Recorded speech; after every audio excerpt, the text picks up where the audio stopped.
السلام عليكم زبنائنا الكرام، كنتمنى تكونوا كاملين بخير وعلى خير. ففي هذا الفيديو غادي نهضروا على اهم انواع البونش ديال ريشبوند، واللي هي شركه غنيه عن التعريف واللي اكتسحت السوق المغربي منذ سنين الى يومنا هذا، نظرا لجوده المنتجات ديالها مقارنه مع الثمن اللي تيكون جد مناسب. ندخلوا نيشان في الموضوع ونبداو باول نوع واللي هو احسنهم، بونج توب كام HR40 معروف بعلامه 4 بصمه. فهو بونج اللي زايد في الكثافه مقارنه مع الانواع الاخرين، واللي كتوصل حتى 40 كيلوغرام بار متر كوب، والكثافه كتعكس كميه المواد الاوليه المستعمله في صناعه البونجه بالكيلوغرام في كل متر مكعب. وكل ما كانت الكثافه طالعه كل ما كانت البونجه مريحه وكتحافظ على الشكل ديالها مع مرور الوقت وما كتنزلش دغيا. واقل كثافه اللي غادي تحقق هذه المعايير وتخلي البونجه مزيانه وما تضيعش فيها فهي 30. الا كانت قل بلا ما تاخذها حيت غير غادي تضيع فيها. وحاليا في السوق المغربي كيبقى توب كام HR40 4 بصمه هو احسن بونج، حيت ديك 40 ديال الكثافه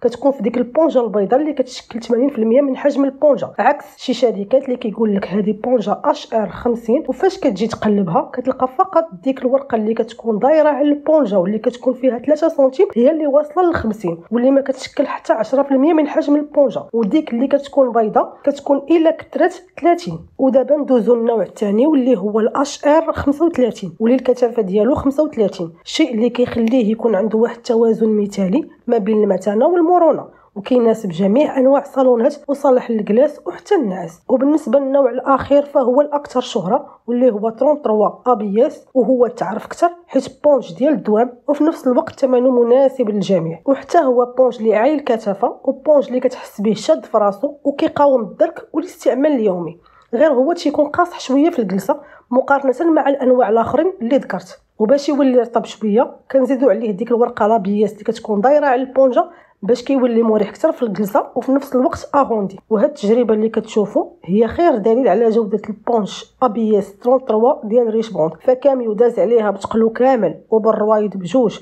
وماده منها والو، وبقات محافظه على شكلها، ما تحفرات ما ديفورمات ما والو. فريشبوند عندها بونش ديال الدوام اللي يخليك تفرش صالونك ولا بيت الجلاس وتنساه وبضمانه ديال 20 سنه وباثمنه جد مناسبه. وحتى الاغلفه فهي متنوعه ما بين البيكي فوسطو لاموس واللاوات المضاد للحساسيه، والتوب ستراتش المضاد للحساسيه، التوب العادي. واللي عنده اي تساؤل ولا استفسار ولا بغى شي نوع من انواع البونش ديال ريشبوند ما عليه غير يصيفط لنا العبار في الرقم اللي كيبان في الفيديو، وراه كنديروا الارسال لجميع المدن المغربيه وحتى للخارج وباثمنه مناسبه. ومرحبا بالجميع.